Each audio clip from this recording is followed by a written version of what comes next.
Right. I'll stand here. I'm Derek Mitchell. I'm doing research at the University of Leeds into thermofluids and honeybees, right, which is a little bit strange. I'm part-time and rather mature, so hence the grizzled expression. So this talk is about the CFD determination of the evolution of honeybees, which is not what I was looking at when I started. So if I can, does this? Okay. Well, let's have the mouse over here, and we'll do it the old-fashioned way. Right. Energy of evolution of honeybees. We'll go off with, first we'll introduce honeybees to people, modeling the honeybee, the limitations of OpenFOAM in doing this, the validation work that's been done on the model. Whoops. Let's hope that we can get this right. The sensitivity analysis, which has thrown up some interesting stuff. And what does it all really mean? Why on earth would we do this thing? What's the interesting results? So, the honeybee, evolved from the other, this is Apis mellifera. There's lots of honeybees. This evolved in Africa and from the other honeybees about 6 million years ago. And the 21 subspecies that we know defined are about 1.5 million years ago. So they've been there about as long as we have.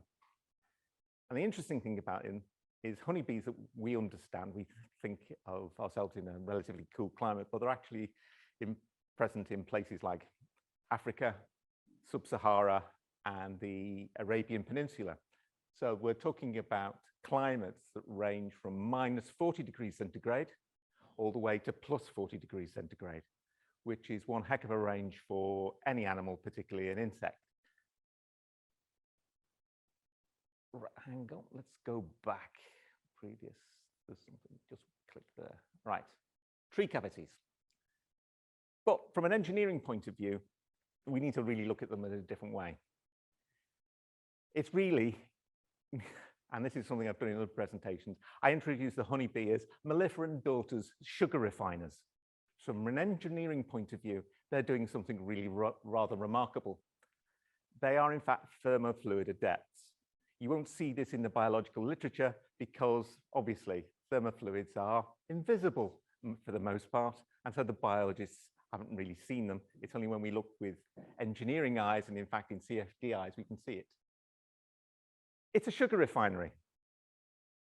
They take, each colony, each year takes about, with quite a lot of variance, about half a ton of low concentration nectar from flowers in 100 milligram payloads, or more like 50 milligram payloads, back to the nest, and they then reduce the sugar content to 80%, which if we understand the evaporation of water, because that's what's taking place, it is a tremendous amount of energy. And the energy inputs are exactly the same as in a sugar refinery. But their nest is doing something else, because at the same time as running a sugar refinery inside the same building, they've got a maternity hospital that requires zoned temperature control, humidity control, and forced ventilation in order to keep it all at the right temperature. And we're talking about zones which are regulated to 34 degrees centigrade, plus or minus about 0.2 of a degree centigrade. And the honey part requires 50% relative humidity at whatever temperature it is in order to make it. But the maternity wing needs between 80% and 90% relative humidity. So we're talking about microclimates and zone control. And in fact, there's a whole lot of things going on. There's condensation, air recirculation, nectar coming in, there's water coming in for cooling, water being evacuated as water vapor, and as you can see. And that's, in fact, that diagram is a gross simplification.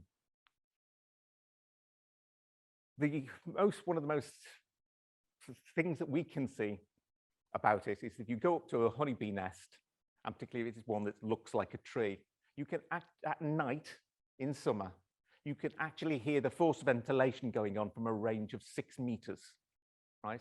There's that many wings flapping, doing all of this all at the same time. And they run a night shift in the sugar refinery, making honey out of nectar. So from a thermofluids point of view, this is relatively hard engineering going on in the built environment. And of course, there's natural convection. And that's what we're going to look at here because it gives us some of this interesting insight into the honeybee. Right, modeling the honeybee. What I did was model it as a porosity. And there you've got the standard Darcy-Forsheimer equation where you've got the linear term and the quadratic term of the velocity, giving you the pressure differential. And that's actually modeled in OpenFOAM in the FV options. And you can get into generating the coefficients through the Ergun equations, which give you these two coefficients, alpha and beta. Now, honeybees aren't spheres, but we can approximate them as cylinders. And there's been a number of people who've done this, and the most recently is Lee and Ma, who've ended up with giving us this idea for an effective sphere from that equation number 4. So, in order to go open foaming, all we need is the length of the honeybee, its diameter, and the porosity. If only it was that simple just to go and look up a paper and find them. It isn't. There's a lot of problems. Biologists don't know much about thermofluids and fluid dynamics, so they don't tend to register the parameters that are there. Like they measure wing length, they don't measure effective body diameter. And there's a honeybee. And in fact, I had to resort to putting some honey on a piece of graph paper and get a beta land on it to make sure I was still talking about the right size.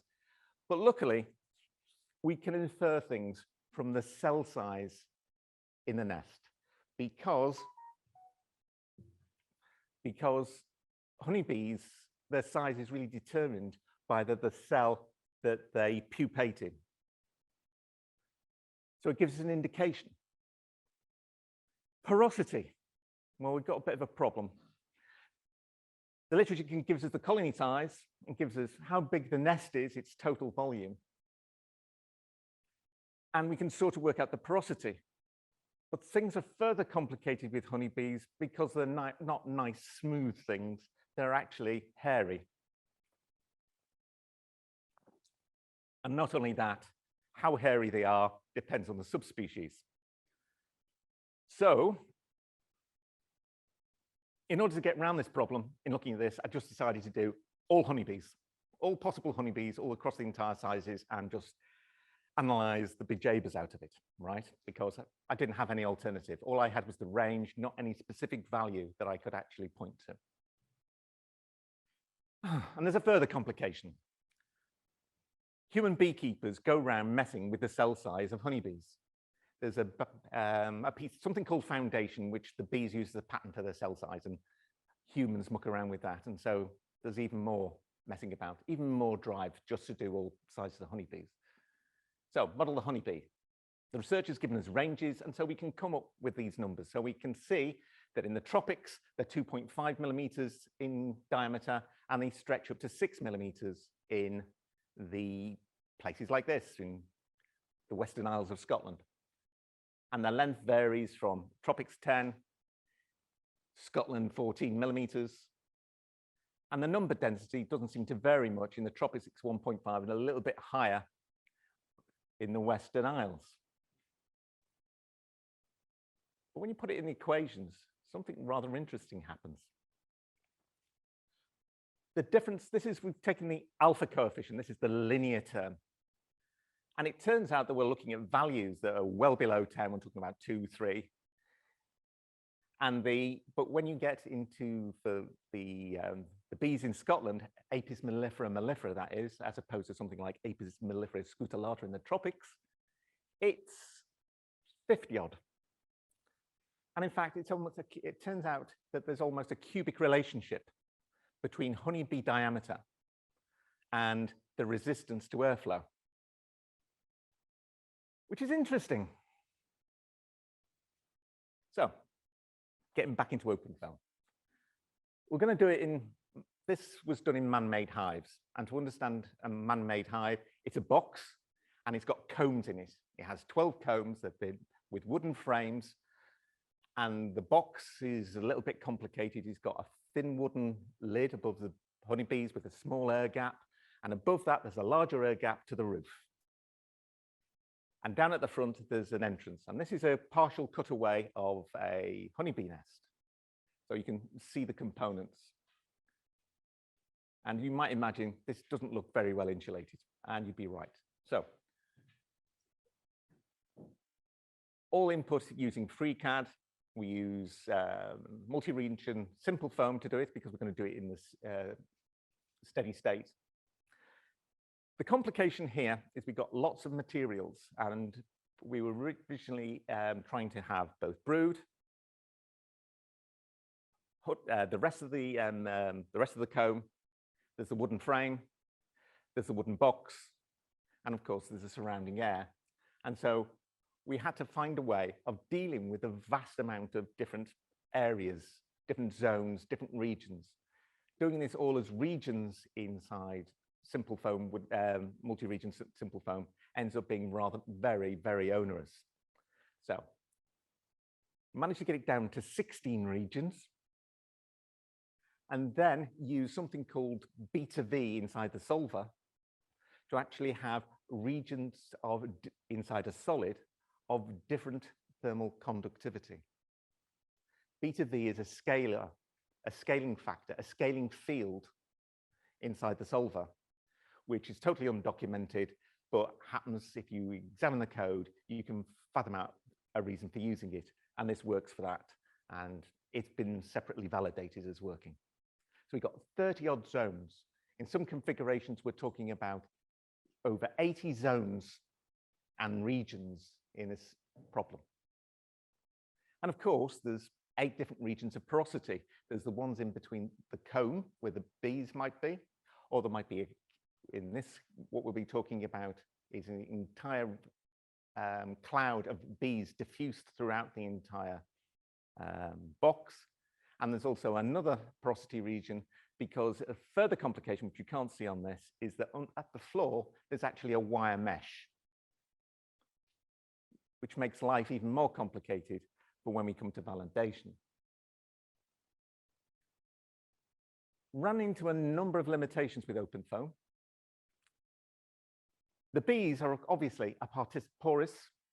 We're teaching them as a porous media, and they're a participant media. And on the version of OpenFOAM I was using, this has various limitations. We can't use the radiation model view factors because, one, it doesn't account for participant media, and two, it can't deal with this level of complexity in geometry and do it accurately, or often not do it at all, it falls over. The P1 model, the standard model inside OpenFOAM, has other issues. It can deal with the participant media, but we've got areas where we've got radiation where there is no participant media. And so it starts to become very inaccurate. We're dealing with many millions of cells, in this case, 3.2 million. And we've got to do a heck of a lot of runs because of all the, well, we're dealing with all bees in all climates here, so it's going to take time. So the FV domain method is too slow for us to get all the work done in time, even on the university's computer. And then we've got another problem. The bees also participate in conduction, and the models that are available don't give participating conduction, which is not, even if it did, we'd still have a problem since we don't have a accurate any model of how honeybees contact each other and spread heat between, basically how they really snuggle up together. So we went with no radiation, no bee conduction, a range of temperatures between -10 and +20, and the full range of honeybee diameters, and the full range of possible porosities. Now, that's great, we've modeled it. But since every model is wrong until it's validated, we're just going to talk about the validation. Built an experiment. Now, anybody who's trying to do experiments with honeybees knows there's going to be a problem. You're going to get stung.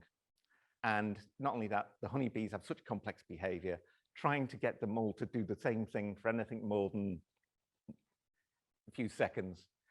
And there's a certain level of how can I say, stochastic chaos in a honeybee hive that we haven't deciphered. So it's more like Schrodinger's bees rather than Schrodinger's cat. Open the box and you've changed everything. So I made honeybees keeping their brood warm, as you can see in that diagram. And it's just basically some slabs of aluminium with an electrical heater interwoven inside it and a temperature probe. And therefore, that's my heat source at 34 degrees centigrade with a known geometry, and it isn't going to sting anyone. And so we put it into a hive. This is a standard wooden hive, and you can see it's festooned with temperature monitoring on the surface. And you'll notice it's not all of it. What we were able to do was to use symmetry to, in fact, quadruple the amount of effective probes we had on there. And we managed to put them in the optimal spacing using an optimized Latin hypercube sampling approach. So we were able to do something reasonably accurate given the fact that we've got quite a complicated problem. But that still doesn't get over the problem that we're actually doing CFD without radiation, but against an experiment with radiation. So we use a lump model of the CFD and the experiment to do the validation, which here you go, there's on the left, you've got the CFD model, and on the right, the real one in our terms. And here we run into the issue that the radiation has got complications. That mesh floor is a real pain because it introduces an extra 2 terms, even in the lumped model, for radiation, because there's radiation coming from the mesh itself, and there's radiation passing through the mesh. And it's coming through the combs, and so there's a bit of analysis that had to be done to allow for that. And in fact, that resulted in these heat flow circuitry of the 2 circuits, of the two models. And the whole validation relies on the fact that if we can measure the CFD lumped conductance for the convection and solid conductance, add that to the experimental radiation, do we actually come out with the experimental heat loss? And that's what the validation relied upon. And lo and behold, it came to very close agreement, well inside the experimental error, which I was quite chuffed with. Right. But is it still right? Even though we're validating the looking for the different at 3 different temperatures, now we have to look at the mesh sensitivity to make sure that where the results really making good sense. That's a section of the hive showing the combs, which are the 3 vertical bars. The horizontal bar is that cover on top of the bees, and you can see the roof at the top. And to make things even more complicated, that space is actually vented, so you can see the vent. And the dimensions we're talking about here are the larger gaps of 10 millimeters, the smaller gaps of 5, but the overall box is about ½ meter square. So we've got some interesting meshing to do. And at 3.2 million cells, that's what that bit looks like. Made use of snappy hex mesh and its layering. And at 9.2 million cells, it gets like that. Now, the whole thing is when we do the comparison between 9.2 million and 3.2, there is almost no difference whatsoever in the results, which was good. We did various things about the comb conductivity, the ambient temperature, and then we started messing around with the outside air velocity. In order to make a CHD multi-region simple foam has issues with convergence. So you have to do all sorts of tricks to speed it up. to make sure that you get to the results in the previous time, in a reasonable time. And one of them is making sure that you've got, with this particular model, is that you actually do have some ambient airflow.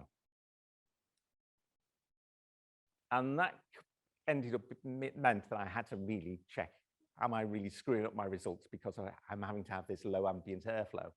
So we checked it down at something like that, which is 50 millimeters per second. And this interesting pattern, this graph shows the air velocity in a three axes. The red is X, Y is green, and the Z is blue is Z. But anyway, the interesting one is the X one, and that gives us tells us that underneath the cone, which is where this line is drawn, it shows us that the airflow is doing a nice, beautiful circulation up through the brood, up to the roof, down the sides and back. All nice and wonderful. When we up the airspeed to 0.4 meters per second, still not a very high speed, you get this, which shows that something weird is starting to happen. We'll get this airflow underneath the cone has obviously changed. And that's what's happening. That, in fact, that the directions of those arrows in that cross-section of the hive are actually in the opposite direction to the ambient airflow. There's turbulence underneath the hive, which is causing all sorts of things to happen, including airflow up and around the rest of the nest. So we did our simulations down really low at 50 millimeters per second. So what's the upshot of all of this? Well, for small diameter bees, in this cross-section of a hive, but this is in the gap between the combs. So what we've got is 12 of these things there. And the bees, in this case, are evenly distributed throughout the hive. So this isn't with the clumped up or on the brood. They're just spread out completely evenly. And as you can see, we've got a reasonable convection airflow there. It's going up and down and round in these gaps in between the comb.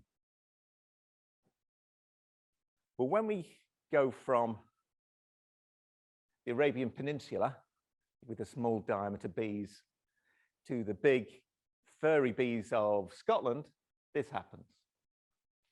The airflow drops dramatically, and it's very, very distinct now. Okay, the airflows drop dramatically. The natural convections drop dramatically. What does that really mean? In terms of survival for the honeybees, the real thing of significance is the thermal resistance. And that's what this shows. This is the lumped thermal resistance for the entire hive with respect to the brood, to the outside air. That's the vertical axis. The horizontal axis is the bee density. Now, the red line is the area which we're interested in because that's the typical honeybee density. The bottom of the black lines is the tropical. The top of the lines with the squares, with the crosses, that's Scotland. So it's Arabia at the bottom, Scotland at the top. And you'll notice that for the line for Scotland goes all the way up to where the red line is and then goes horizontally. So what it's telling us is that there's no further convection inside the nest when the honeybees are spread out amongst the nest. Natural convection has stopped. Whereas for the Arabian bees, natural convection is running away nicely. There's a dramatic difference. What it says is honeybees have evolved to stop convective airflows in northern climates and evolved a size in hot climates to allow natural convective airflows. So here we go. And it's an evolutionary advantage because that thermal resistance is one of the major heat losses, the major energy losses for this animal. And you can tell from the amount of honey it's producing, it's a very energetic animal. So heat losses make an impact. And particularly when you look at in climates such as Scotland, which you may think is, well, it's a bit unpleasant. But when you consider they're trying to maintain something at 34 degrees centigrade with accurate temperature control, that is really quite a big difference. Conversely, in somewhere like the Arabian Peninsula, they need to have free airflow in order to be able to keep their temperatures down through evaporating water, right? Now, we're all used to this idea that size matters in terms of things like you get big animals in the cold north and small animals in the south. But that's all around something that's based on mammals, and that's all about the volume to area ratio. What we've got here with this insect inside a nest is not a linear relationship, but a cubic relationship with size. For the conclusion, CFD can explore evolutionary what-ifs. We can actually create an animal in any, well, I can effectively take an animal from the desert and put it in Scotland and do vice versa. I can look into the past. There are people who are actually simulating dinosaurs, the noses of dinosaurs, to see whether they were warm-blooded or not. We can do it efficiently compared to trying to do biological experiments. And we can do the impossible compared to experiments. And practically for beekeepers, it tells them that they shouldn't really be messing around with honeybee size because it's very, very complicated. And the simple ideas don't apply to honeybees. There's a paper which is all in. And if we've got any time, some questions. Thank you. Thank you. It's fascinating. Absolutely fascinating. Do we have any questions in the room? I'll check. I think we have a question online. Yeah, please.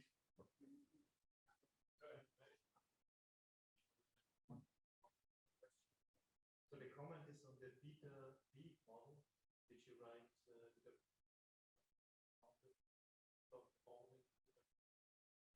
I mentioned it in CFD. Could you repeat the question? I think the people. Right, okay. It's a case of the beta V. Is it documented? Did I document it? No. I wrote about it on CFD online, and I put in a test case showing how it works, right? So it's sort of documented, but not in the way that a old fuddy-duddy like me thinks of documentation. The question actually was that, so we speak about mammals and its known size to scale, volume to surface area, but there's also penguins, right? And penguins also have this ratio which are birds hang with honeybees, you know? Right, okay. You're talking about things like, you were talking about penguins and this size to mass ratio.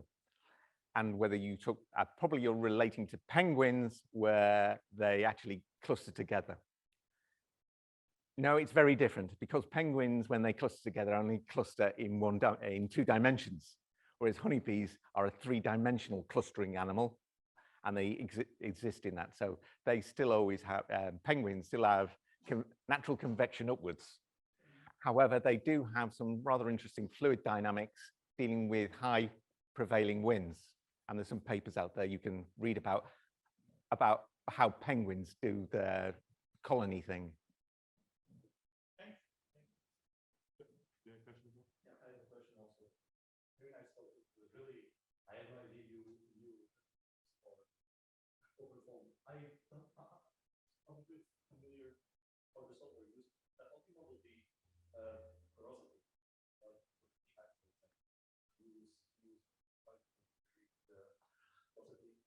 Right, there is a, right, how do we, effectively it is, how do you specify porosities in OpenFOAM? Yep. Right, there is an explicit, something called an explicit porosity source FV option, right? And in there, you've got to really decipher how to, what you're having to do is convert the physics into the coefficients that they use. And unfortunately, you've got to dive into the code to understand exactly how it does. That alpha and beta that I use is a, a simplification. If you want to contact me on CFD Online, I can give you all the details. Great, then maybe one last question then. I agree. Very nice presentation, quite different from the regular. I was wondering, are you planning to do something else with these studies? Because looks like you have room for additional. Oh, I have difficulty to figure out what could be done next and how we can make it useful for the question is, okay, right. It's a great model, and what can we do with it next? Now, what I was presenting here was a side effect of my main study, right? Because this is the one thing, great thing about CFD exploring things like honeybees is you run into lots of interesting things. And you run into things of finding out that honeybees are in fact fantastic engineers. Just as when you think, well, if I was them, I'd optimize this. And then you find another bit of biological research and find out, oh no, they're doing it already. So what it really needs is a series of studies to find out what we're doing wrong with honeybees, right? And I'm in the process of trying to get funding for doing that. There are whole sorts of things which we do with beekeeping, such as putting in top vents, put them in boxes which aren't insulated. They're putting this mesh underneath. They're having these tiny little entrances. So honeybees have entrances which are 6 inches, 150 millimeters long, and they're quite long and narrow. And to us, hydraulic resistance. Whereas they've got, that box had this 19 millimeter hole in wood that was only 19 millimeter thick. And you think, oh, that's not much in the way of resistance compared to that long tunnel. Exactly. There's a guy in New Zealand who's doing some research into this, taking live photographs, and he's ended up like years of them, and he's put in a tunnel. And it's not as simple as just hydraulic resistance. Their behavior completely changes, right? And one of the things you'll probably, as engineers, thinking, well, how do the honeybees get all this air to flow around, right? Well, it's quite obvious. They make a gap. So they're ducting air inside their nest, right? Not documented, not described. But this guy's got some photographs which give us the inkling that it is happening. So there's a vast amount of thermofluids and exploration that can be done with a combination, a little bit of experiment and a lot of CFD in honeybees. And the real difficulty is getting hold of the funding, right? Because it's so way out there that people, it's not biology, it doesn't involve genes. Where's the metal in it? It can't be engineering. But I find it, as an engineer, incredibly fascinating. Very good. Thank you again.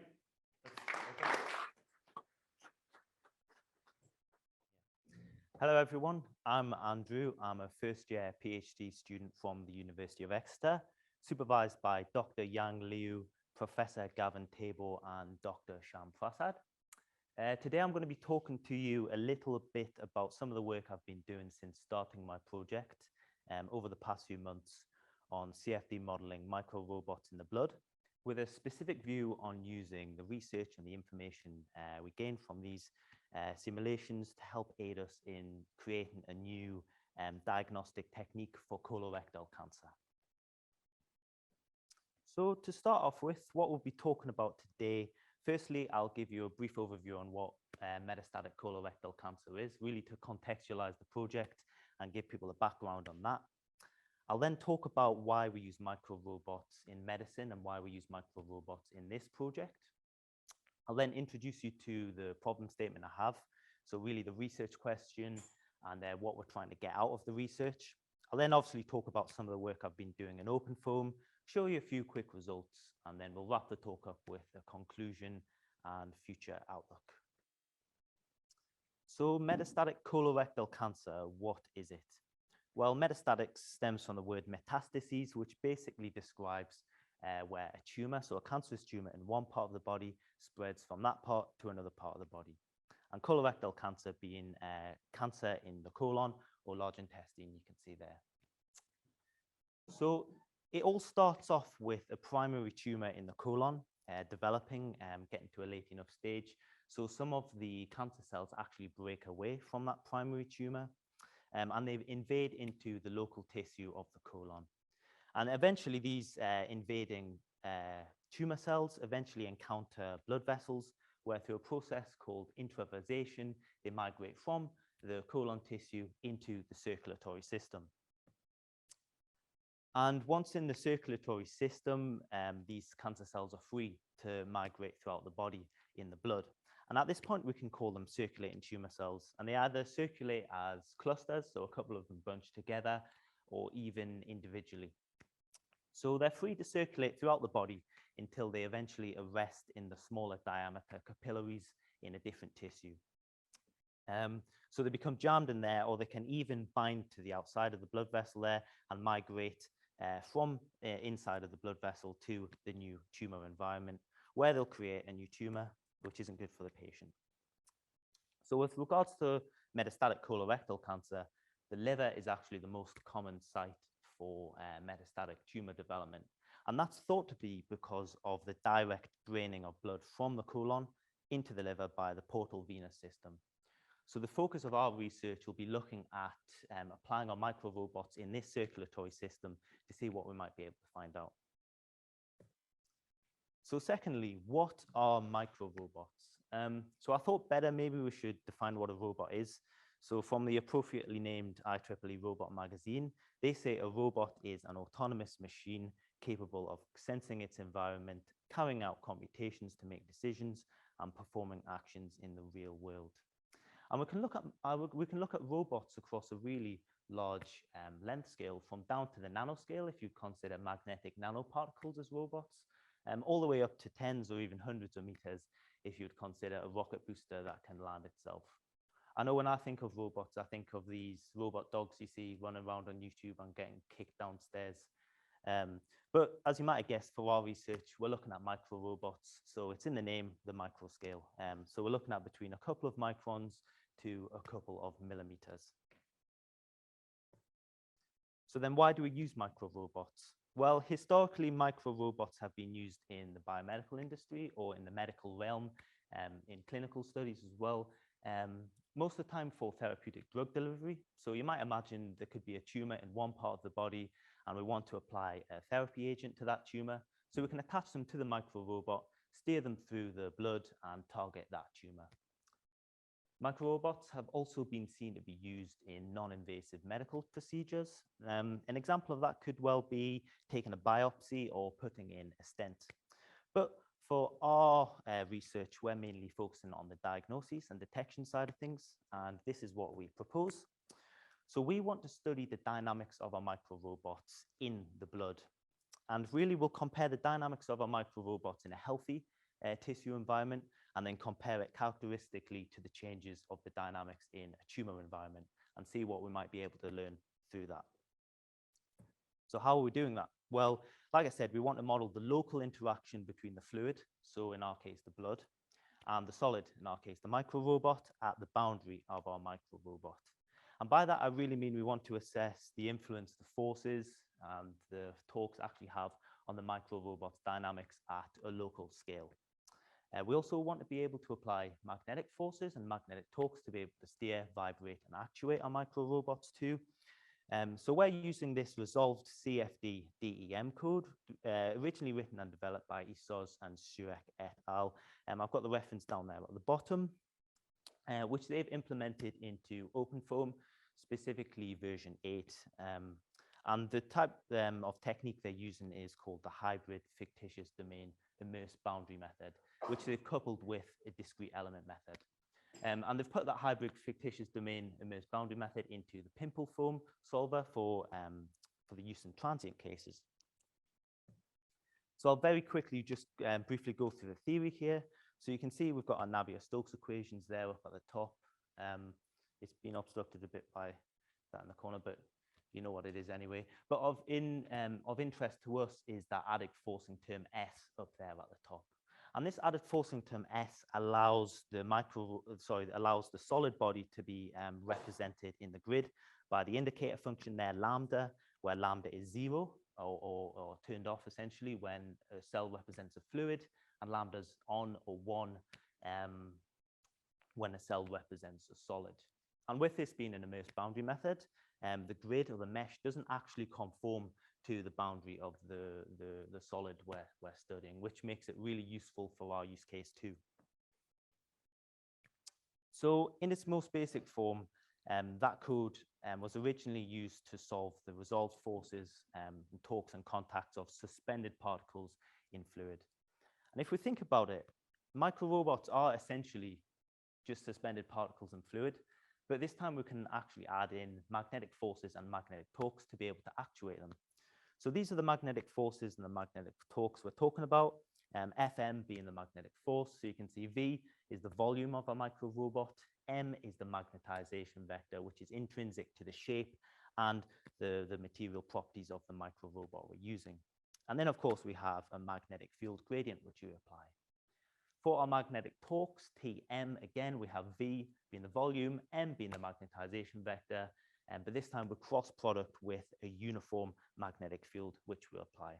And experimentally in real life, these gradient fields and uniform fields will be applied with external copper coils to create those magnetic fields.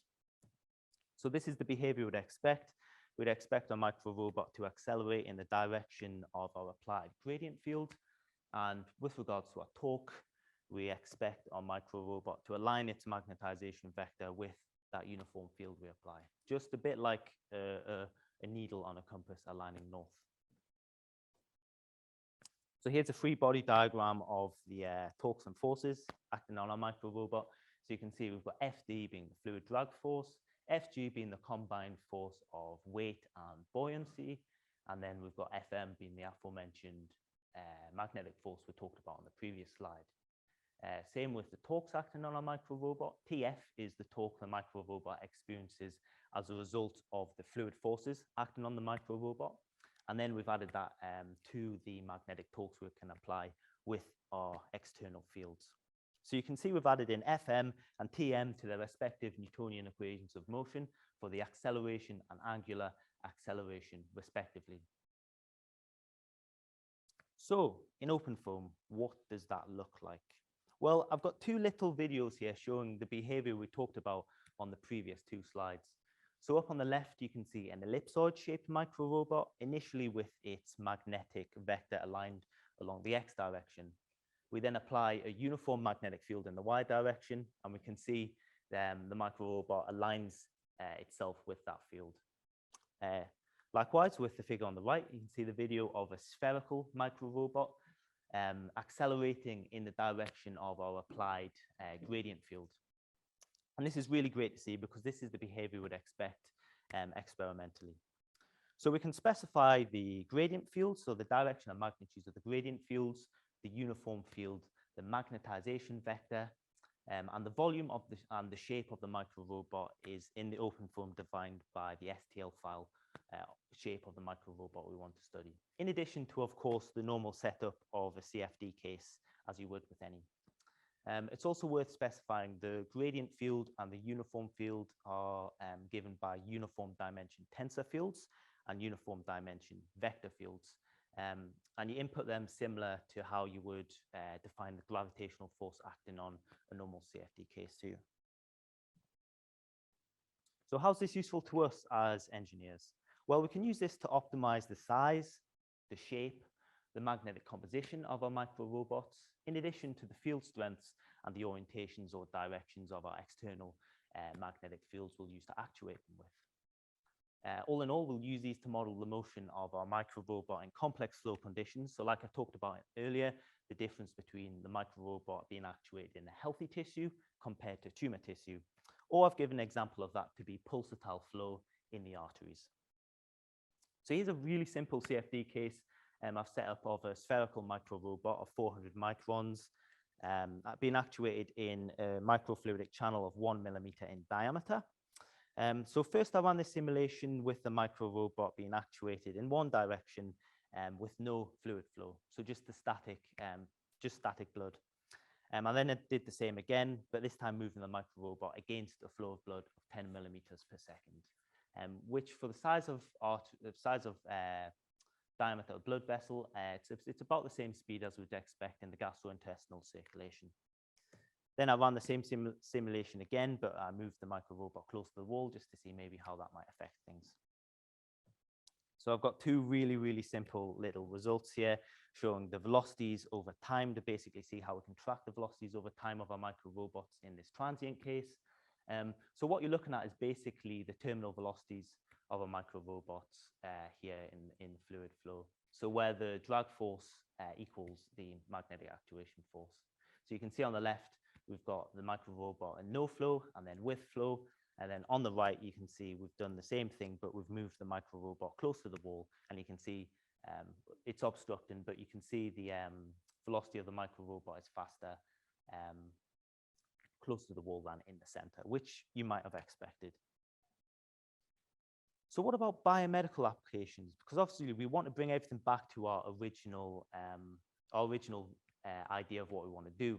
So we can actually acquire CT scan files and stack the CT scan files essentially on top of each other, select the blood vessel we want to study, and we can actually generate a 3D model of the blood vessel there. It's usually, we can export it in STL file format, where we'll probably have to do a bit of cleanup because, as you can imagine, it's come from inside the body. It's going to be a messy geometry. So before we mesh it, we can clean it up. Then obviously we can mesh it, apply boundary conditions, and then run CFD analysis in OpenFOAM using the solver. I've put up 3D Slicer up there because that's some software I've been using in the past to actually generate these 3D models of the blood vessel we want to study. And it's actually free and open source. So if you really wanted to keep your whole workflow free and open source, that's a great bit of software to use. So again, we've got a really simple CFD case just to show that it's possible to run it in these blood vessel geometries. So this is a bifurcated blood vessel taken from inside the human body in the gastrointestinal circulation. It's actually a vein, so we've applied a constant blood flow velocity there. But this time we haven't actually applied any magnetic field gradients or any uniform magnetic fields. So essentially this microrobot is just passively moving through the blood. So here's just two nice little videos to visualize that. The video on the left, we're looking inside of the blood vessel there. So you might imagine we've been miniaturized and we're looking at the microrobot moving past. And on the left is an outside view. So we can see the trajectory of our microrobot moving through that blood vessel too. And you could possibly imagine how this could be very useful to us if we were trying to develop a path planning algorithm for patient-specific use cases, like I talked about earlier. So then, future work and outlook. I'm very much in the beginning stages, essentially, of this project. So I've just really started to get onto some experimental testing. But with the computational model we have at the moment, I would like to look at the implementation of deformable particles. And these would come in the form of the constituent cells of the blood. So at the micro scale, we're talking about red blood cells or circulating tumor cells, which we talked about at the beginning of the presentation. In addition, I would like to look at the deformability of the blood vessel walls, because as I talked about at the beginning, our application to see the difference in the dynamics of our actuated microrobots in a healthy environment to a tumor environment, it means we'll have to look at the mechanical properties of the tumor there. And I'm thinking of possibly using Precise and Calculix, but I was at a talk yesterday with Professor, where we talked about solid for foams, which I've also had a little look at and I might try and use too. So then with these changes, all in all, we can study the dynamics of our microrobots to give us an insight into the potential of colorectal cancer metastases. So to conclude, we've talked about and we've seen how microrobots give us access to hard to reach parts of the body, and whether that be too invasive or too dangerous for the patient we're looking at. We're modeling using a type of immersed boundary method where we've added in magnetic forces and magnetic torques to be able to actuate and steer our microrobots. We've seen that simulations can be run in patient-specific geometry derived from CT scanned files. And then we've talked about how all of this can be put together to aid our research in developing a new non-invasive early cancer diagnostic technique for detecting colorectal cancer. So at this point, I would like to say thank you for the, I got to acknowledge the financial support I'm receiving, but more importantly, I'd like to thank the original authors of the code I'm using for releasing it open source so everyone can use it. That's the end of my talk. Thank you.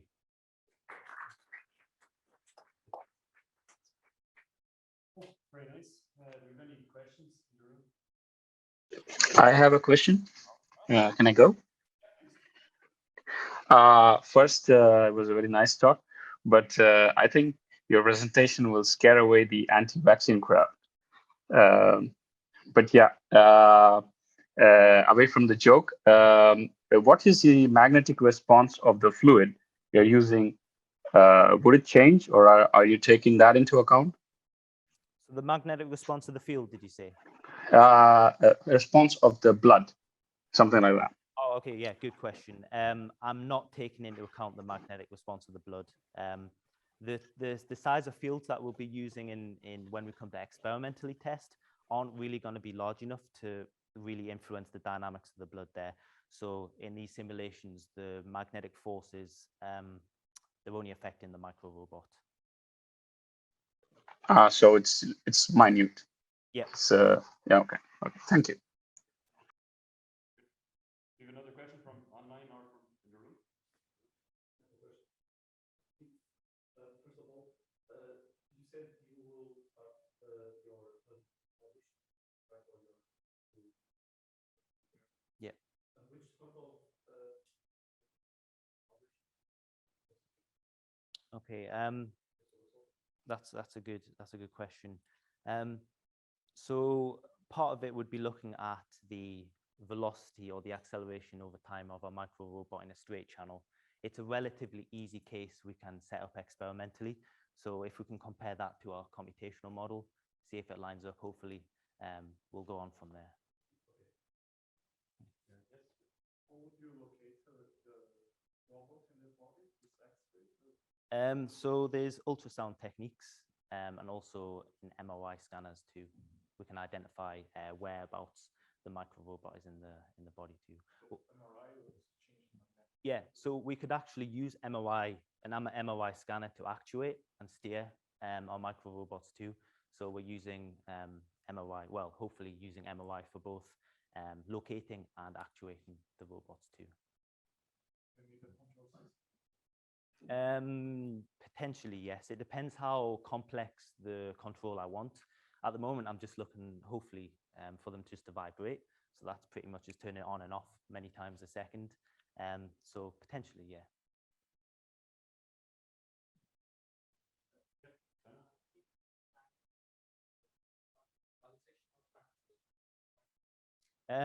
Yeah, that's a really good question too. So inside the tumor capillaries, the blood flow is really inconsistent. So that would be an application of that. I do envision to use that in the future too.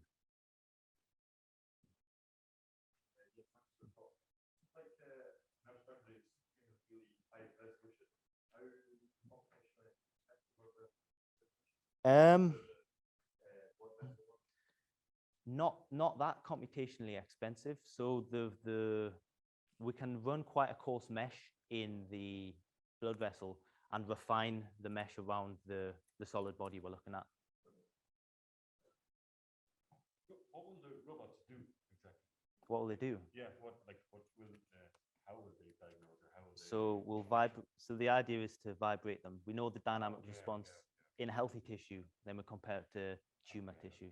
Yeah. Yeah, very nice. Okay, let's thank the speaker again. Hello everybody, I am Eric from University of Geneva, and this work is about the comparison of nasal anatomies using computational fluid dynamics. This work is made in collaboration with the University of Milan, Polytechnic of Milan, and with some hospitals in Milan. Okay, just to give a brief introduction of the problem, nasal breathing difficulties are a problem that is widespread, important, and really difficult to diagnose. To solve this problem, usually surgical correction are necessary, but in almost half of the times, the patients don't feel a long-term relief after the surgery, and so they need to undergo surgery again, and this results in higher healthcare costs. This work is part of the Open Nose project, that is a community that is active since 2011, and a website will be launched next year. It's a multidisciplinary community, and Polytechnic of Milan is the group leader in Italy, let's say. It's driven by actual clinical problem, and there are a group of ENT surgeons that are hair, nose, and throat surgeons that are a part of this project, and that can lead, let's say, the actual problems of the nose. The aim of this project is to develop virtual surgeries that are like surgeries that can be done in the computer, and this can be a support for surgeons to, let's say, plan how to operate before actually doing it, and to be sure that their surgery can give a long-term relief to patients. Another important, let's say, another important thing of this project is that it will be, of course, open source, and so all the DNS, all the experimental values, and the anatomies will be freely available to anyone. Okay, just to give some medical background. So we, as I said, will focus on this part of the nose, let's say, where there is the septum, the turbinates, and just to talk about this problem is well, we focus mainly on the problem of the deviated septum. In this figure, you can see in the upper figure a normal septum, and in the lower figure there is the deviation. The deviation has two consequences, because on one side there will be a lower area where air can flow, and as a consequence there will be a higher friction and a higher difficulty for the patients to breathe. But one may think that the other side, the other nostril, can compensate this, but this does not happen, because let's say that in the other nostril, where the turbinates have a larger space in front of him, it tends to hypertrophy, so it gets bigger, and as a consequence, the flow will be much lower. This is our pre-surgery anatomy, and this was extracted using a 3D slicer as the work before. And here you can see some of the most important features that are in the turbinates, that are this cavity in here, the maxillary sinus, and this sphere that is, let's say, the sphere purpose is to mimic the environment. The mouth was removed because it was not important for this work, and the throat is the outer patch, let's say. Okay, in this figure, you can see the differences of the pre-surgery and post-surgery, the maxillectomy surgery, and are quite big. All these surgeries were driven by actual surgeons, and so they are, let's say, they are really realistic. Okay, some of the questions that we aim to answer during this work are how to compare the pre and post surgery operation in a way that makes it the more realistic as possible. How to measure the well-being of a patient, and how to compare the well-being before and after the surgery. How to properly share the results with surgeons, and there are many more questions that we will try to answer. But in this talk, we'll focus mainly on the first question, that is how to make the comparison more realistic. About this question, we can do like some analogy between the flow control for turbulent drag reduction and the flow control for MBD, that are the nasal breathing difficulties correction. because in both cases, the flow is manipulated to do the surgery, and it must be compared before and after to see how actually performed the surgery. But the application of the control alters the natural state of the flow. So it's not that easy to make a proper comparison to see how much the surgery improved the well-being. To compare the surgeries, there are a couple of boundary conditions that can be applied to the nose, and so far it's not clear which one is the best one. The most common boundary condition are the constant pressure difference between the sphere and the throat, that are like the inlet and the outlet of the geometry, the constant flow rate, and the constant power input. That is something, let's say, new for this kind of applications. This is an overview of the workflow. We started from a CT scan of the patient's head with 3D slicer. We get this file, this STL file. Then using always open source and free software, we were able to extract the upper airways, and in the end, we stimulated the flow inside of it. For the simulation, we used a large eddy simulation approach because of the unsteadiness and the transitional flow, and we wanted to have a good accuracy in the results. So going to meshing, those are quite big meshes, are around 50 million cells around, because before and after the surgery we have different shapes of the mesh. For the numerical schemes and solver, we went for the linear, let's say, to have more accuracy, and well, those are the solvers. Okay, a few words about the constant power input.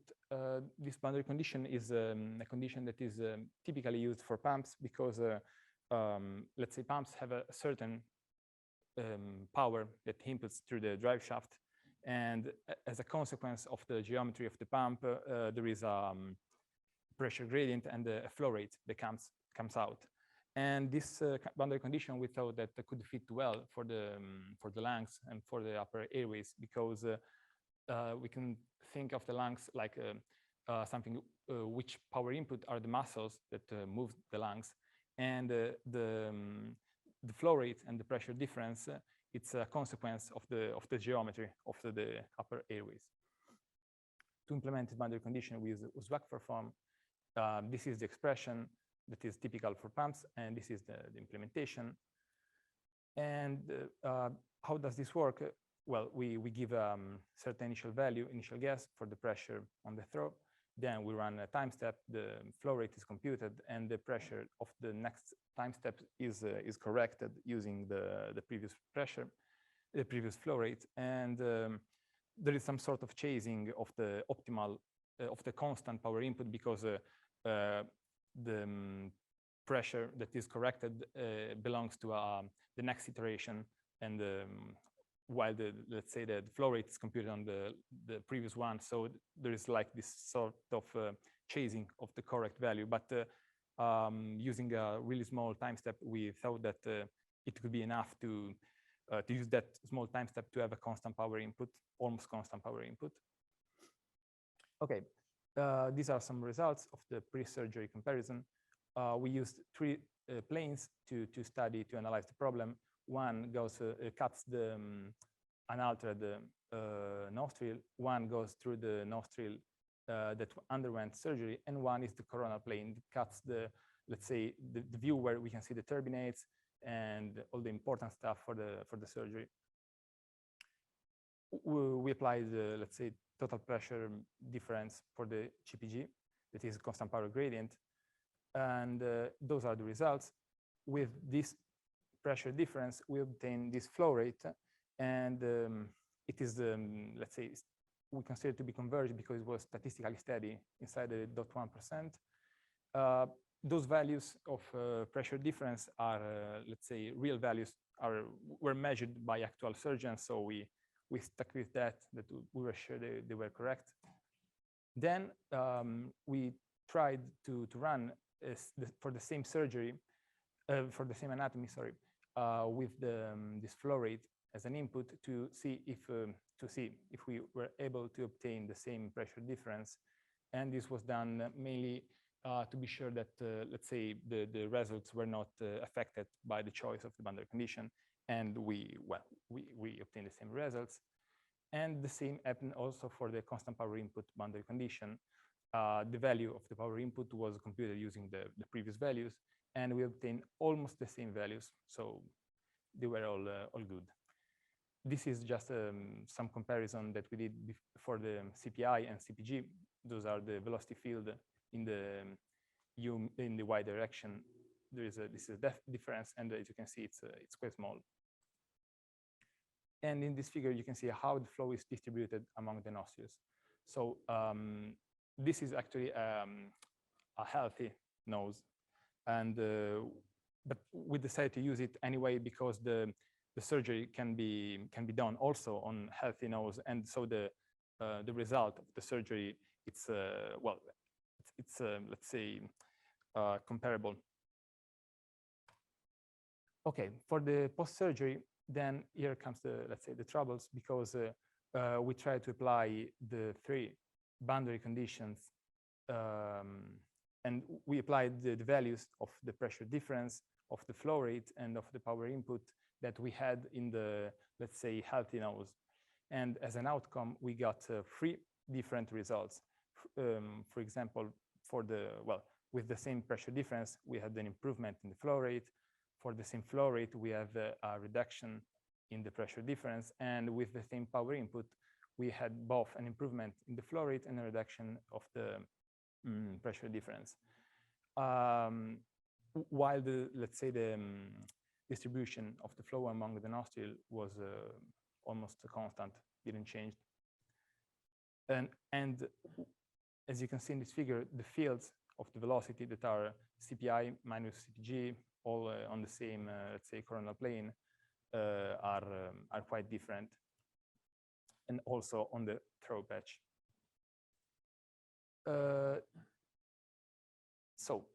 Then we did a comparison before the surgery and after the surgery with the 3 boundary conditions. And as you can see, there is a large imbalance of the flow towards the nostril that underwent surgery. And there is this big red area that is a recirculation area. And this, let's say that it's an important point to say that some virtual surgeries are necessary, because with this recirculation area, the flow rate actually could improve more. And also for the heat exchange point of view, it's not that good to have a recirculation in this part of the nose. So we got, as a previous state, we got an improvement of about 17% of the flow in the flow rate. We did the same for the CFR, and we got let's say a change of 25% in the pressure, and the same thing for the power input gave us a change of 10% of both the pressure difference and of the flow rate. So resuming this, we can see that depending on the boundary condition, we got different changes, different rate of change of the results, and this is not this is something that makes it difficult to choose between one of these 3, because let's say that all these 3, no going to conclusion, no clinicians it's able to say which boundary condition is the most accurate, the most the one that one should choose to simulate the flow rate. Differences are quite large, and probably the constant pressure difference is the worst one, because it's strongly depend on the, let's say, on the length of the trachea.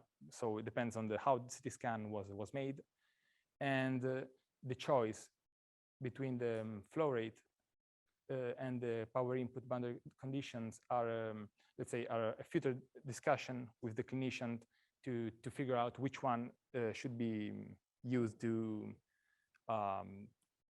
to have the most realistic results and to proceed with the other questions. And that's all. Thank you.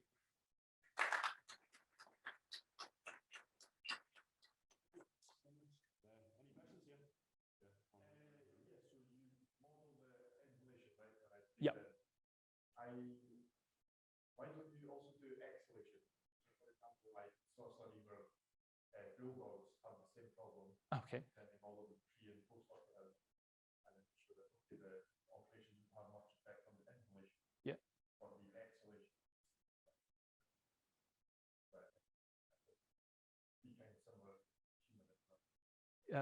Yeah, actually, we didn't study the exhalation because let's say that the clinicians that we talked to told us that for humans, at least the most important, let's say, part of breathing is the inhalation. And so the relief of the patients is given if we can inhale well. The exhalation, it's not that, well, they told us that it's not that important. But one of the next steps will be to have an actual respiratory cycle and to implement it to see how it behaves before and after surgeries. Thank you.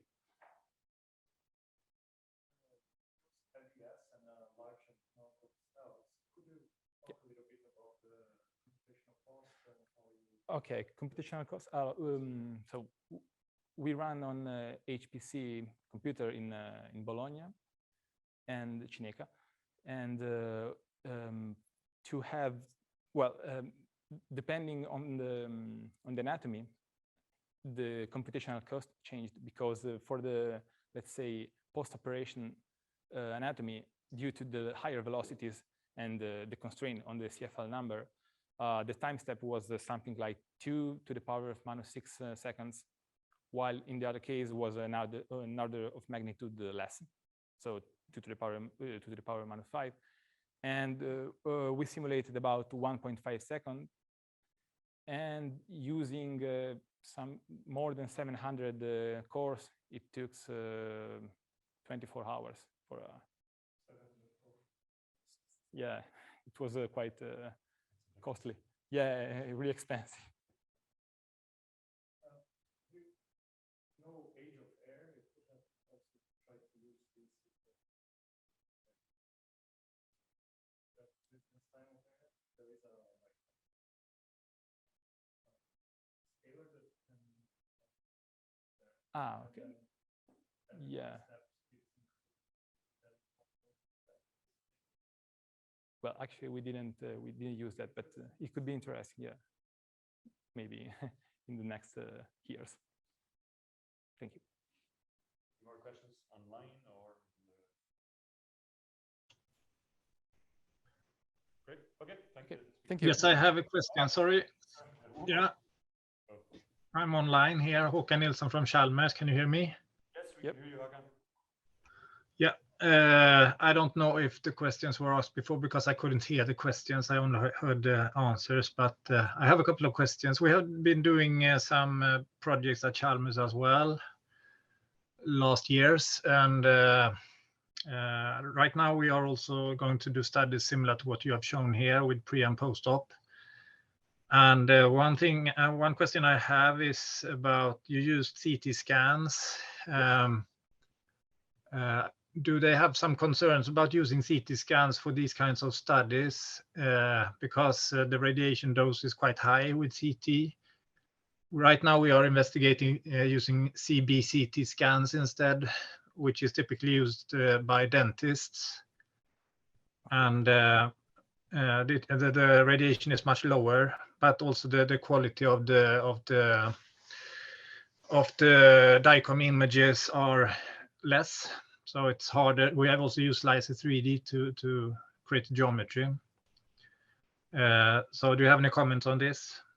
Well, the anatomy data that I showed as was built from a patient that was actually underwent the CT scan for some tumor in his brain. So, well, we had that anatomy that was really, let's say, really good because they used the CT scan. So we decided to use that for that reason. But yeah, let's say that the database that will be done in the next years.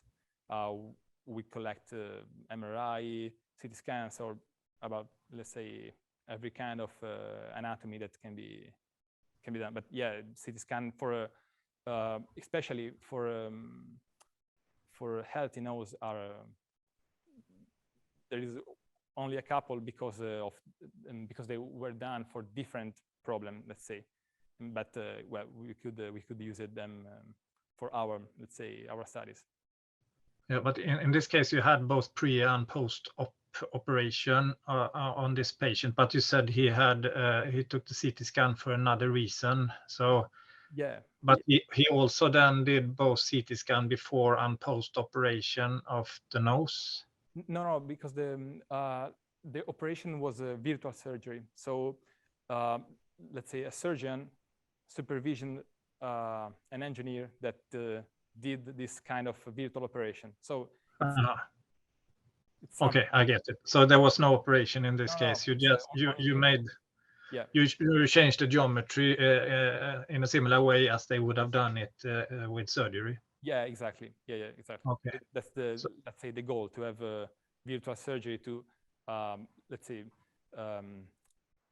operate before doing the actual surgery, to be sure that then the actual surgery is it's working good, let's say. Yeah, okay, that's one approach. In our case, we have an approval for having a number of patients scanned before and after the surgery. That is being done right now. A couple of them have been done already. So real surgery to see actually the outcome of the surgery before we do the studies. Another question is the meshing. Was it with SnappyX Mesh or some other tool? Yeah, with SnappyX Mesh. Okay, thanks. Thank you. Validation, do you have some, you don't, since it was virtual, you don't have validation for any of these, I guess, or? No, we have some measurements from the hospitals, but yeah, they are quite, like, let's say they can measure the flow rate or the pressure difference, and that's all. Only the integral quantities, let's say, nothing more inside the nose. So let's say that the integral values are close to the actual one, but yeah, there's also the problem of choosing the right threshold to separate the let's say the tissues of the nose and of the upper airways from the rest, because they change. There are a lot of difficult things. So it's so far it's something that, well, surgeons told us, yeah, this is a good shape, this realistic shape, but validation, it's yeah, it's not easy to do so far. We could just compare, let's say, with the same anatomy that is close to an actual one. We could just say, okay, before and after we have this improvement, but yeah, but validation is not that easy.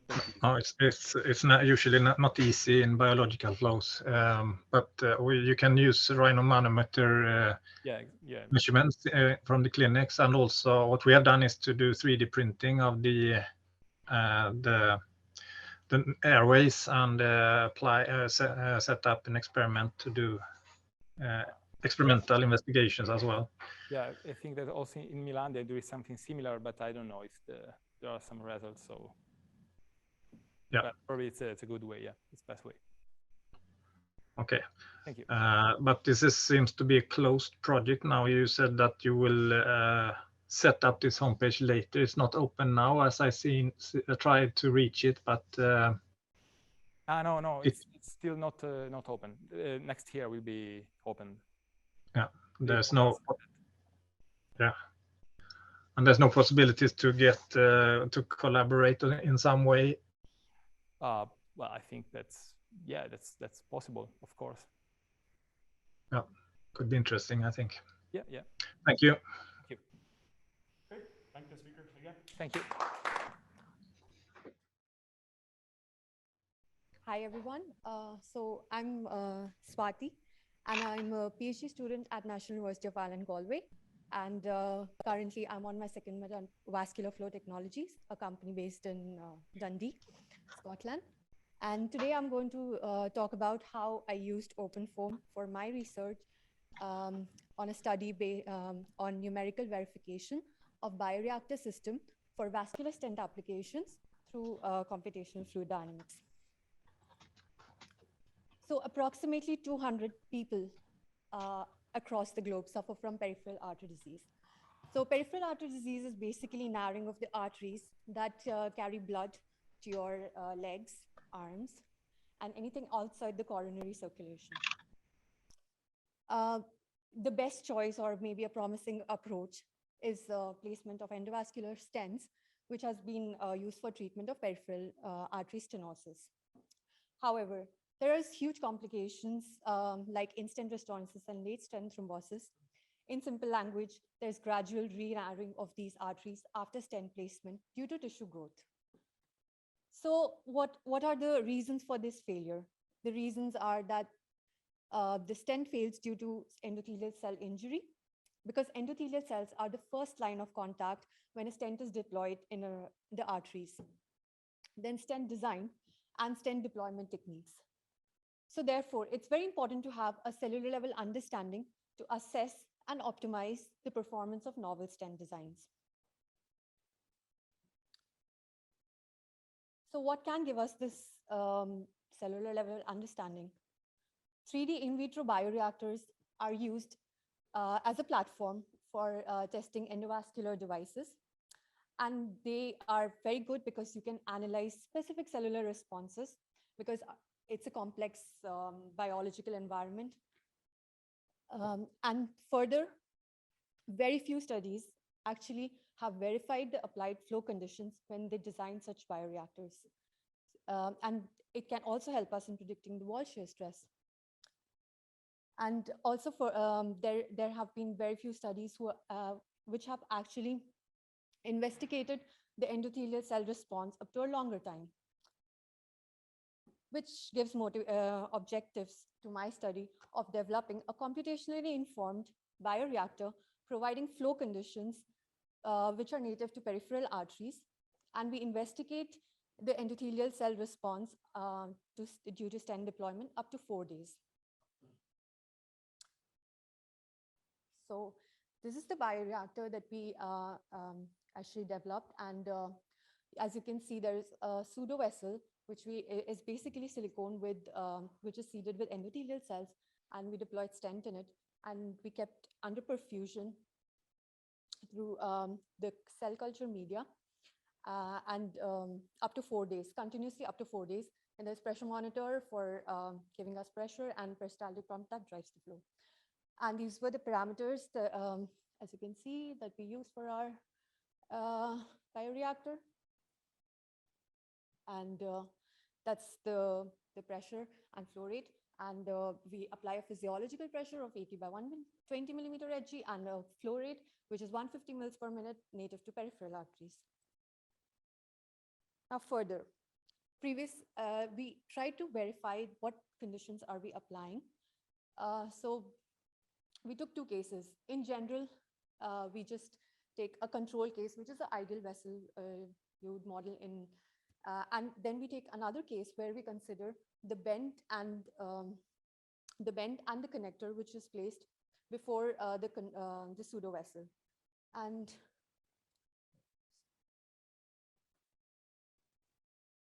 as you can see in my figure, there is the bend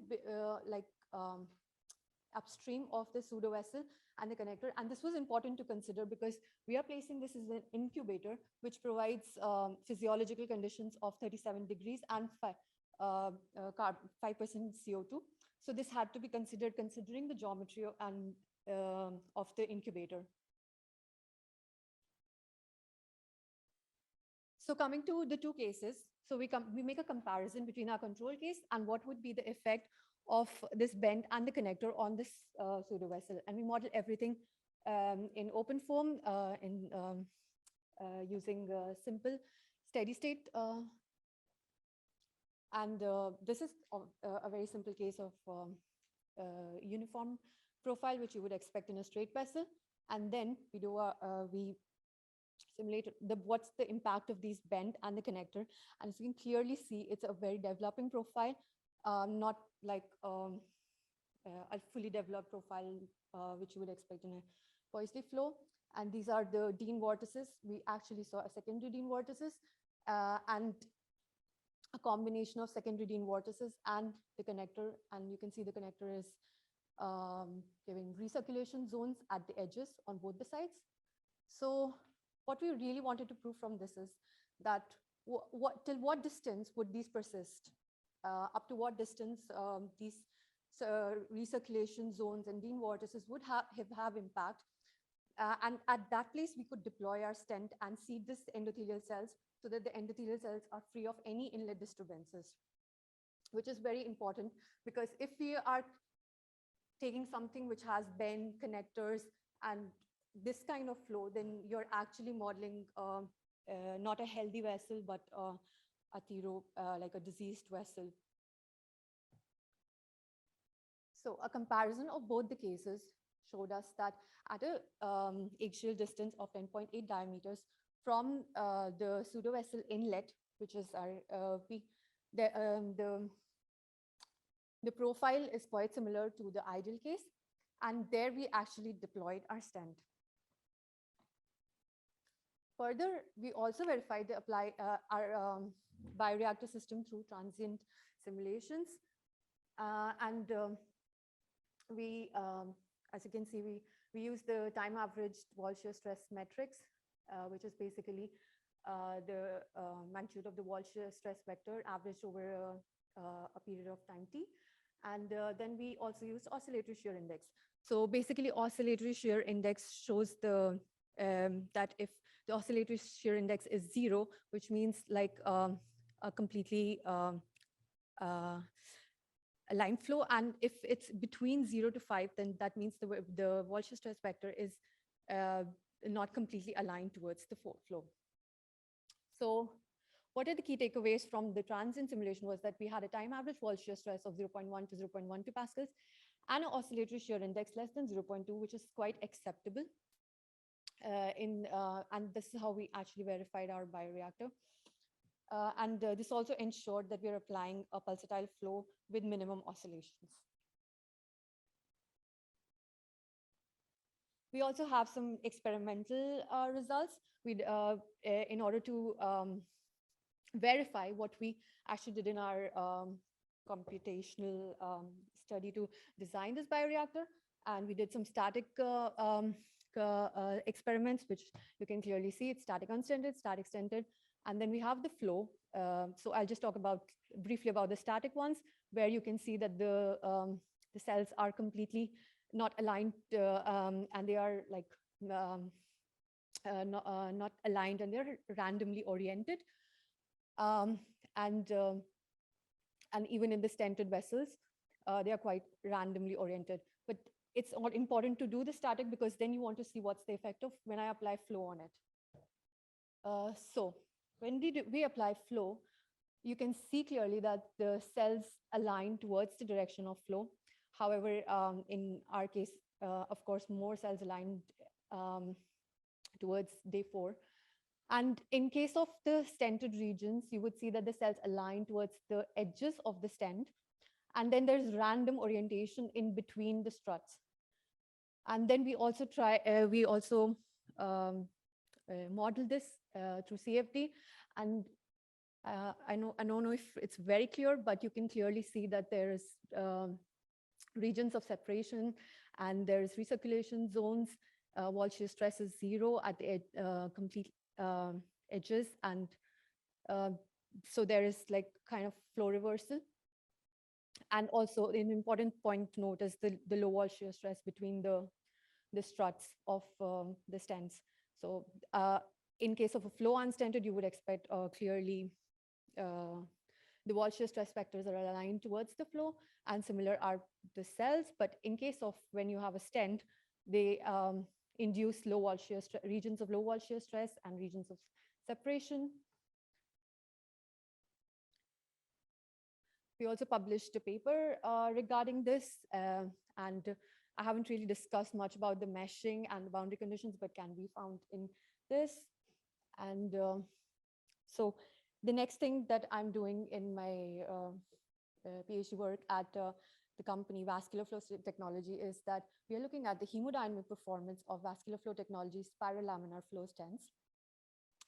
So this is a control stent which doesn't have any, which cannot induce any spiral flow, and this is a spiral laminar flow stent which has a ridge that induces spiral flow within the stent as well as downstream of the stent. So what's the key benefit of the stent? The key benefit of the stent is that it induces secondary flow or helical flows in the direction, and which has been proven that to overcome turbulence, regions of separation, stasis, which has been correlated with diseased state or when a stent is deployed. So this SLF stent has the benefit of overcoming these. So we've used some metrics like wall shear stress. So as throughout my presentation, I've been emphasizing on wall shear stress because endothelial cells are very sensitive to wall shear stress. So that's why it's one of the key metrics that needs to be taken into consideration when designing medical devices. Currently, I have developed some preliminary models for the stented CFD. However, it's a bit challenging because like I have millions of cells, like around 14 million cells. So I think I need to optimize the mesh, and it's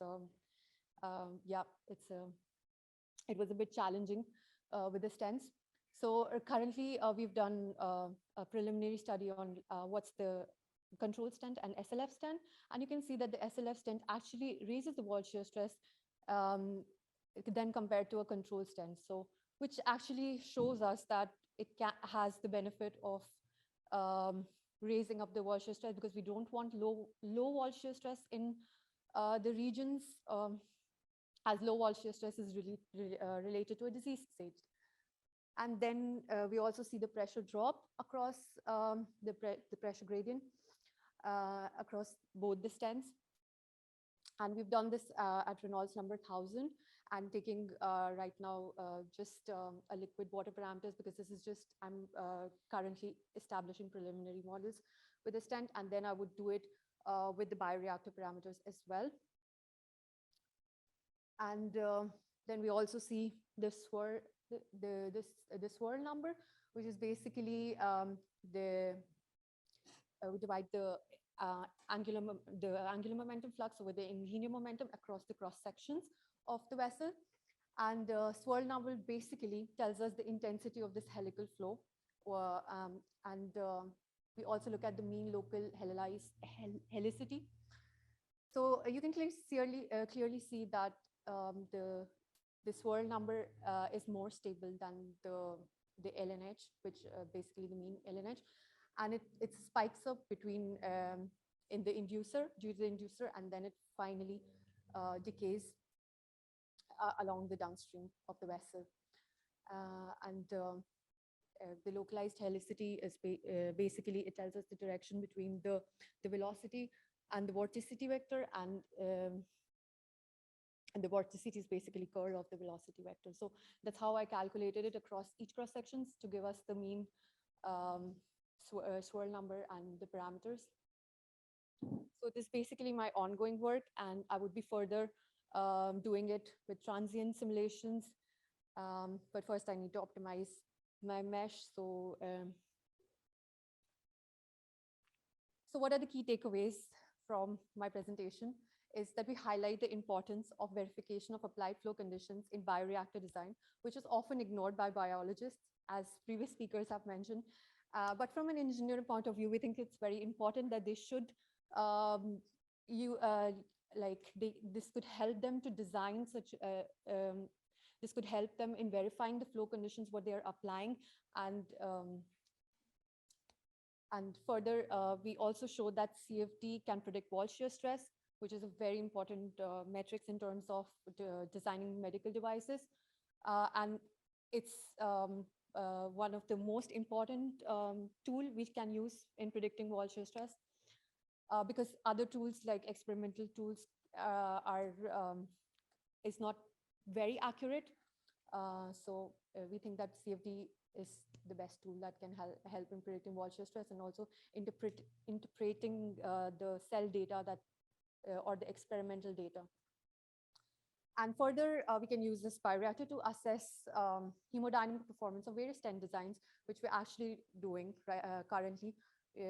We are doing for a control stent, SLF stent, and we could also do for probably in future for bioresorbable stents. And also my future work involves transient analysis and assessment of performance of SLF stents in patient-specific models. And also I would like to see what would be the effect of the elasticity of the vessels, which is another, doing some FSI simulations later on. So a lot of work to be done. And thank you all for your patience. And I'm happy to take up any questions.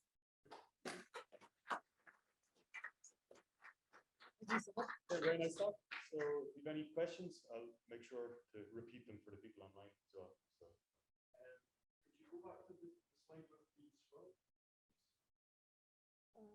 Yeah. So is the boundary condition for both the stents kind of solid flow? Yeah, right now it's bizarre. Can you repeat the question so for online? Oh, I yeah. can't hear. Sorry. So the boundary conditions for the swirl flow graph. Yeah, so basically right now it's steady state and Poiseuille flow. And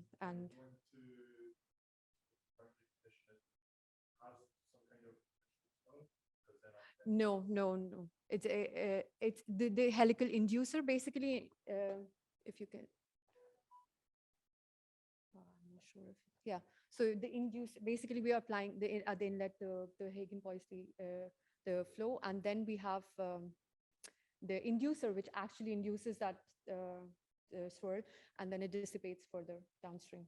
But should it not already be swirling when it gets to the stent? Just repeat. You can repeat the question again. So should it not be already? Yeah, when it arrives at the stent. No, because we are kind of comparing it to the control. So we want to compare both the stents, and I think at the inlet we're just trying to compare both the cases.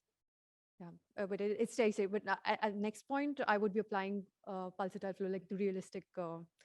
Maybe I can also use my bioreactor flows as well as in the patient specific. We could get a realistic curve and simulate that. So. Yeah. So first of all, geometrically, what is the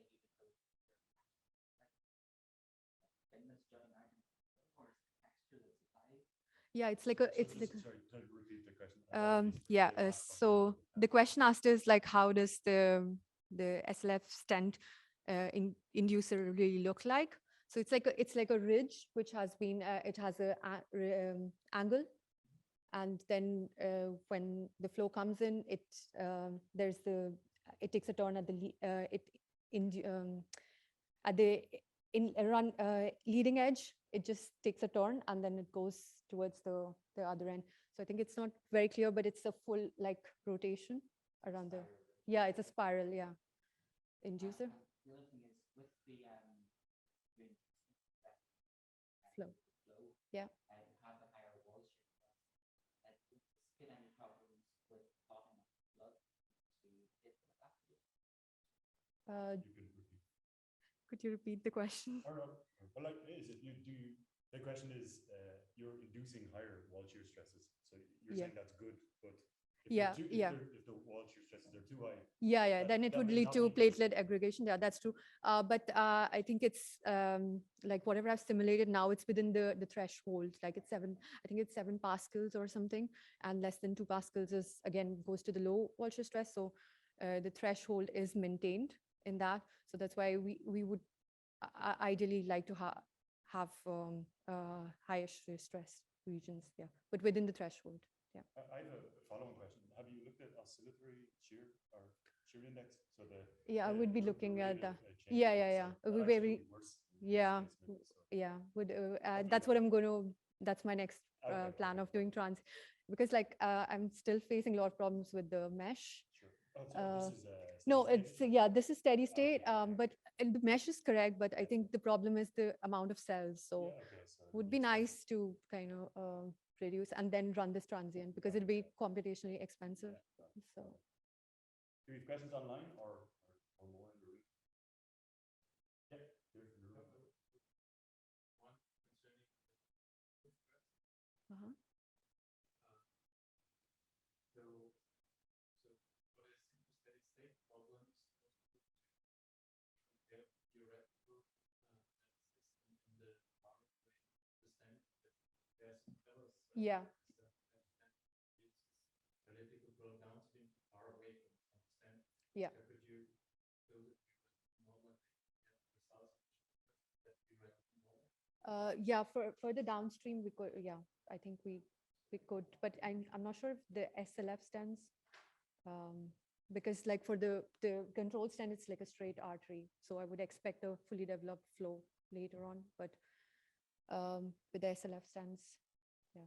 Yeah, I guess you have to change the boundary conditions there. Yeah, probably applying this swirling flow, yeah. But you have not yet. No, I haven't done that, but yeah, it'd be something good to look at in future. I think this question might have been answered by one of the other questions. But are the swirls induced by the SLS stent stable Yeah.